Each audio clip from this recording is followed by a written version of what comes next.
Ecclesiastes chapter 8 verse 11. Because the sentence against an evil deed is not executed speedily, the heart of the children of man is fully set to do evil.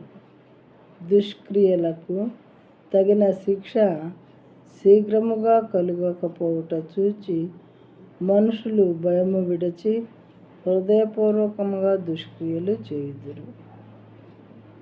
దుష్టక్రియలకి తగినటువంటి మరి punishment దేవుడు వెంటనే ఇవ్వకపోవటానంట ఈ దుష్టక్రియలు చేసేటటువంటి మనుషులు హృదయంలో భయాన్ని విడిచిపెట్టి హృదయపూర్వకంగా దుష్టక్రియలు చేస్తూ ఉంటారంట. ఆ దేవుడు చూడలేదులే, మరి దేవుడు పనిష్మెంట్ ఇవ్వట్లేదులే అని హృదయపూర్వకంగా దుష్టక్రియలు చేయవారుగా ఉంటారు. కానీ దేవుడు మనం మాట్లాడే ప్రతి మాట వింటూ ఉన్నారు.